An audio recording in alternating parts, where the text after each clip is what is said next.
마가복음 13장 13장.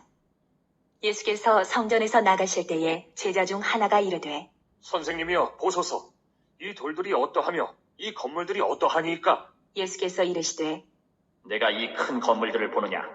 돌 하나도 돌 위에 남지 않고 다 무너뜨려지리라. 하시. 사랑하는 형제 여러분, 4월 10일 금요일 예수 제자교회 새벽 묵상에 잘 오셨습니다. 우리가 고난주간의 예수님 행적에서 하루 전 행적을 묵상하는 중이었는데요. 오늘까지 화요일 행적을 묵상하고자 합니다. 월요일에는 성전 권력의 타락을 꾸짖는 성전 정화 행보를 보이셨기 때문에 화요일에 예수님이 성전에 들어가셨을 때 종교 지도자들의 공격적 논쟁을 받으셨습니다. 그에 대하여 악한 농부 비유로 그들의 탐심을 드러내시며 심판을 예고하셨어요. 이어서 세금 논쟁, 부활 논쟁, 첫째 계명 논쟁에 대하여 진리와 지혜로 답하시자 그들은 더 이상 논쟁을 할 수 없었습니다. 그리고 나서 저녁 무렵 성전을 나올 때일입니다. 제자 중 하나가 성전 건축물을 보며 감탄하자 예수님은 네가 이 큰 건물들을 보느냐 하시며 돌 하나도 돌 위에 남지 않고 다 무너뜨려지리라 하고 성전 파괴를 예언하셨습니다. 이 예언은 주후 70년에 실현됩니다. 로마의 디도 장군은 항전하는 이스라엘의 구심점을 없애기 위해 성전을 철저히 파괴했습니다. 네가 이 큰 건물들을 보느냐? 발문이 의미심장하죠? 그 제자의 눈은 건축물만 보았지만 예수님의 눈은 성전이 강도 소굴이 된 것을 보셨고 열매 없는 무화과 나무같이 무성한 껍데기 종교 행위를 보셨고 그러기에 스스로 존재 가치를 잃은 성전의 미래를 보신 것입니다.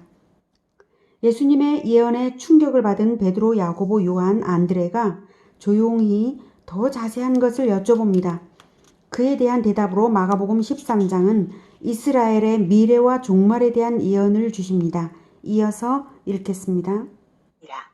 예수께서 감람산에서 성전을 마주대하여 앉으셨을 때에 베드로와 야고보와 요한과 안드레가 조용히 묻되, 우리에게 이르소서, 어느 때에 이런 일이 있겠사오며 이 모든 일이 이루어지려 할 때에 무슨 징조가 있사오리이까? 예수께서 이르시되, 너희가 사람의 미혹을 받지 않도록 주의하라.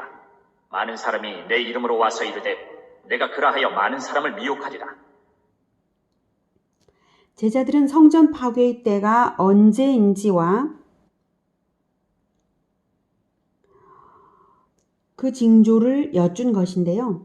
예수님은 함축적인 대답을 하십니다. 즉 주후 70년까지 1차적으로 이루어지고 또한 종말에도 이루어질 예언으로서 첫째 징조, 거짓 선지자들의 출현부터 말씀하십니다. 예언에 대하여 여러분이 먼저 알아두실 것은 성경의 예언들은 전반적으로 함축적, 중복적인 의미를 가진다는 것입니다. 즉 1차적으로 특정 시대에 이루어지고요. 역사 전체에 걸쳐 이루어지고 종말의 때에도 이루어지는 것입니다. 예수님의 예언대로 예루살렘 성전 파괴 전에 거짓 그리스도들이 출현했는데요. 시몬 마가스와 바르코 후바라는 사람들은 유명했다고 합니다. 지금도 최근 이단 신천지가 일부 폭로되면서 거짓 선지자의 악한 영향력이 얼마나 극심한지 나타나고 있어서 종말의 때가 확 다가와 있다는 것을 감지하게 합니다. 난리와 난리의 소문을 들을 때에 두려워하지 말라. 이런 일이 있어야 하되 아직 끝은 아니니라. 민족이 민족을, 나라가 나라를 대적하여 일어나겠고 곳곳에 지진이 있으며 기근이 있으리니 이는 재난의 시작이니라. 종말의 둘째 징조는 사회 질서를 뒤흔드는 분쟁과 전쟁과 자연재해들이 잦아지는 것입니다. 그러나 전쟁과 자연재해 자체가 종말은 아닙니다. 대규모적인 대립과 갈등이 심화되는 현상이 그렇게 나타나는 거죠. 지금도 세계 곳곳에서 민족 간, 종교 간 분쟁과 정치적인 분쟁들이 많고 갈등이 심화되는 것을 발견하게 됩니다. 또한 자연 파괴로 인한 재해가 잦아진 것도 사실입니다. 사스, 메르스, 신종플루, 코로나19까지 주기가 짧아지는 감염병의 재해도 종말의 징조라고 할 수 있겠습니다. 너희는 스스로 조심하라. 사람들이 너희를 공회에 넘겨주겠고 너희를 회당에서 매질하겠으며 나로 말미암아 너희가 권력자들과 임금들 앞에 서리니 이는 그들에게 증거가 되려 함이라. 셋째 징조는 믿는 자들에 대한 종교적 정치적 박해입니다. 그러나 이것은 긍정적 의미도 있습니다. 박해자들에게도 복음이 전파되게 하려는 하나님의 자비로운 섭리 때문에 허락되는 일입니다. 또 복음이 먼저 만국에 전파되어야 할 것이니라. 사람들이 너희를 끌어다가 넘겨줄 때에 무슨 말을 할까 미리 염려하지 말고 무엇이든지 그때에 너희에게 주시는 그 말을 하라. 말하는 이는 너희가 아니요 성령이시니라. 넷째 징조는 절대적 징조인데요. 종말이 오는 시기에 대한 가장 명백한 기준은 복음이 만국에 전파되는 것입니다. 그것은 성경의 번역이 모든 민족의 언어로 번역될 때라고 한다면 현재 지구상의 언어는 7,353개 언어, 성경 전서 번역 698개 언어, 신약 전서와 구약 일부 1,548개 언어, 신약 일부 1,138개 언어로 번역이 되었습니다. 성경 전서든 일부든 복음이 들어간 것으로 치면 7,353개 언어 중 3,384개 언어로 복음이 전파되었습니다. 2019년 11월 통계입니다. 주의 깊게 볼 것은 현황 숫자만이 아니라 속도인데요. 지난 5년간 270개 언어로 새로이 번역 완료했고 지난 20년간 총 1200개 성경 번역 진행 중이라고 합니다. 지금은 구글 번역기 등 언어 소통 능력이 최첨단을 달리고 있는 시대입니다. 성경 번역이 모든 민족의 언어로 번역 완료되는 시점 역시 매우 빨라지고 있습니다. 이 사실이 여러분에게 어떻게 들리나요? 기쁘십니까? 실망스럽습니까? 안타깝습니까? 힘이 나십니까? 열정이 일어나십니까?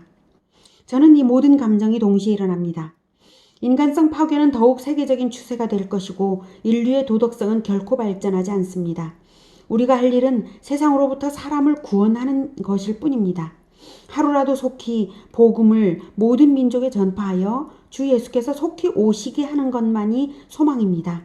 그것만이 고통을 줄이고 궁극적으로 죄와 사망을 멸하고 이기는 길입니다. 타락한 세상을 더 연장하는 것이 소망이 아닙니다. 그러니 선교의 길에 나 역시 힘을 더해야 하는데 나는 얼마나 하고 있는가를 생각하면 마음이 급해집니다. 전도자들에 대한 핍박이 있을 텐데요. 그러나 박해받는 것이 전도의 기회도 되기 때문에 어떤 인간적인 방법으로 회피하려는 노력은 불필요합니다. 성령께서 할 말을 생각나게 하시면서 박해를 통해 복음이 전파될 것을 기대하고 평안을 가지면 될 것입니다. 형제가 형제를, 아버지가 자식을 죽는 데에 내주며 자식들이 부모를 대적하여 죽게 하리라. 또 너희가 내 이름으로 말미암아 모든 사람에게 미움을 받을 것이나 끝까지 견디는 자는 구원을 받으리라. 종말의 다섯째 징조는 가정 파탄의 일반화입니다. 그리고 혈육에게서도 박해를 받게 되는 일이 있을 것입니다. 이러한 때에 우리에게 필요한 것은 오직 인내뿐입니다. 인내가 믿음입니다. 다시 오실 예수님을 기다리는 자는 인내합니다. 멸망에 가증한 것이 서지 못할 곳에 선 것을 보거든 읽는 자는 깨달을진저 그때에 유대에 있는 자들은 산으로 도망할지어다. 지붕 위에 있는 자는 내려가지도 말고 집에 있는 무엇을 가지러 들어가지도 말며 밭에 있는 자는 겉옷을 가지러 뒤로 돌이키지 말지어다. 그날에는 아이벤 자들과 젖먹이는 자들에게 화가 있으리로다. 이 일이 겨울에 일어나지 않도록 기도하라. 이는 그 날들이 환난의 날이 되겠습니다. 하나님께서 창조하신 시초부터 지금까지 이런 환난이 없었고 후에도 없으리라. 종말의 여섯째 징조는 신성모독입니다. 멸망에 가증한 것이 서지 못할 곳에 선 것은 우상이 성전에 세워지거나 성전이 더럽혀지는 것을 의미합니다. 이 표현은 다니엘 11장에서 예언된 사건인데요. 주전 168년에 이스라엘을 지배하던 수리아 왕 안티오쿠스 에피파네스가 예루살렘 성전에 제우스 신상을 세우고 돼지피를 뿌리는 만행을 저질러서 성취되었습니다. 이 예언을 예수께서 다시 인용하시면서 종말적인 예언으로 주신 것입니다. 주후 70년 성전 파괴가 임박했을 때 벌어진 상황들로서 성취된 것으로 보는데요.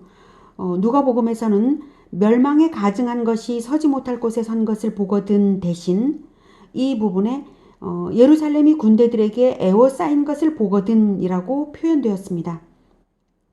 그러면 15절에서 18절까지 있는 내용들이 쉽게 자연스럽게 해석이 됩니다. 환란의 급박성과 신속한 피신의 필요성을 말하는 것입니다. 젖먹이는 자들에게 화가 있으리로다는 재앙을 당해야 한다는 뜻이 아니라 슬프도다라는 의미입니다. 예수님의 이 예언을 기억했던 기독교인들은 그때 로마 군대가 예루살렘 성전을 포위한 것을 보고는 신속하게 산으로 피해서 위기를 면했다고 합니다. 이 구절의 의미는 멸망에 가증한 것이 서지 못할 곳에 선 것에 대한 구절의 의미는 현대에 적용하면 진리가 왜곡되어 마귀의 사상이 교회 강단에서 선포되는 것을 의미합니다. 만일 주께서 그 날들을 감하지 아니하셨더라면 모든 육체가 구원을 얻지 못할 것이거늘 자기가 택하신 자들을 위하여 그 날들을 감하셨느니라. 환란의 혹독함을 알게 하며 동시에 세상에 재앙이 감소될 수 있는 이유가 하나님의 백성을 향한 하나님의 자비 때문임을 알 수가 있습니다. 이 원리대로 생각해 볼 때 코로나19가 창궐한 것은 하나님을 모독한 세상의 죄악 때문이고 세상은 인정하든 안 하든 코로나19가 소강될 것은 하나님의 백성을 향한 하나님의 자비 때문일 것입니다. 그러므로 우리는 하나님과 세상 사이에 서서 자비를 구하는 중보자가 되어서 기도해야 할 것입니다. 그때에 어떤 사람이 너희에게 말하되 보라 그리스도가 여기 있다 보라 저기 있다 하여도 믿지 말라.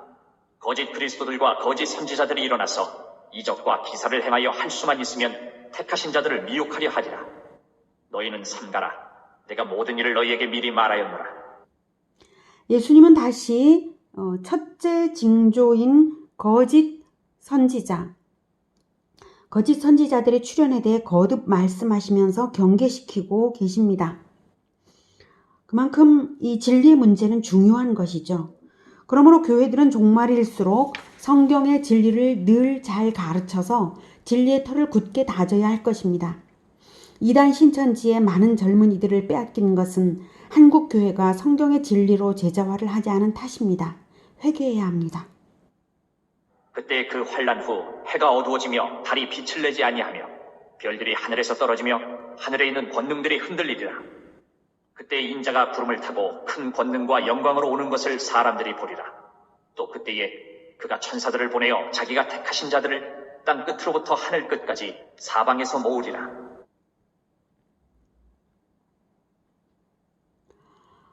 종말의 모든 징조들 이후에 최종적으로 그리스도의 재림 현상입니다. 한 번도 없었던 우주적 천재지변이 일어나고 예수님은 모든 사람의 눈에 가시적인 모습으로 나타나십니다. 그리고 모든 믿는 자들은 예수님께로 부름받습니다. 무화과나무의 비유를 배우라. 그 가지가 연하여지고 잎사귀를 내면 여름이 가까운 줄 아나니 이와 같이 너희가 이런 일이 일어나는 것을 보거든 인자가 가까이 곧 문 앞에 이른 줄 알라. 내가 진실로 너희에게 말하노니 이 세대가 지나가기 전에 이 일이 다 일어나리라. 천지는 없어지겠으나 내 말은 없어지지 아니하리라. 자연의 변화를 보고 계절을 추측할 수 있듯이 예수님이 다시 오실 때를 시대의 징조들로 보아 감지할 수 있다는 것입니다. 예수님이 이렇게 예언하신 것을 견주어 보면 알 수 있습니다. 지금까지의 예언들을 마음에 기억해 두셨다가 시대의 징조와 견주어 보십시오.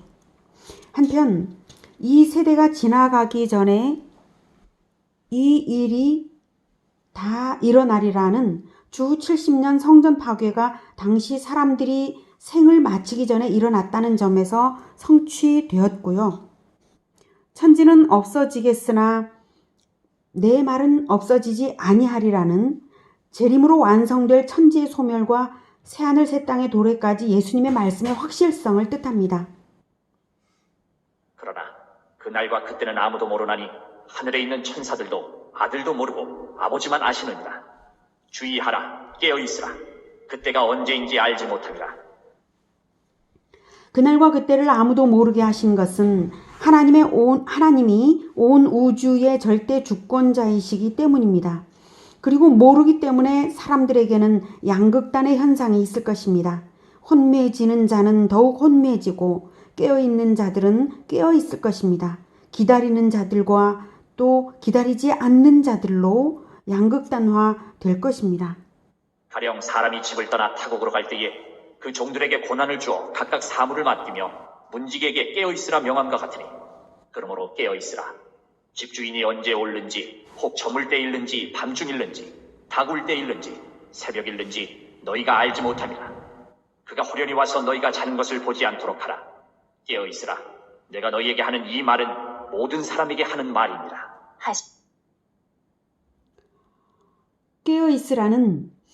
깨어있으라는 의미는 사명을 주신 주인을 기다리는 문지기와 같이 기다림과 사명에 마음을 두는 것입니다. 예수님이 다시 오실 것을 기다리십니까? 예수님이 명하신 복음화와 제자화를 행하고 계십니까? 그렇다면 깨어있는 것입니다.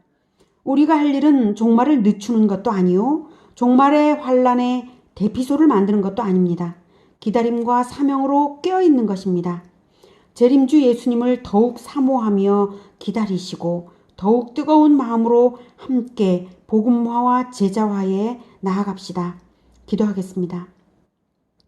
창조주, 심판주, 구원주이시며 역사의 주인이신 하나님, 종말의 모든 징조들을 알게 하시니 감사합니다. 우리가 오직 성령의 인도를 받으며 깨어 있어서 다시 오실 주 예수님을 기다림으로 또한 복음화와 제자화의 사명으로 깨어 있어서 주님을 기쁨으로 맞이하는 공동체가 되게 하여 주시옵소서. 예수 그리스도 이름으로 기도합니다. 아멘.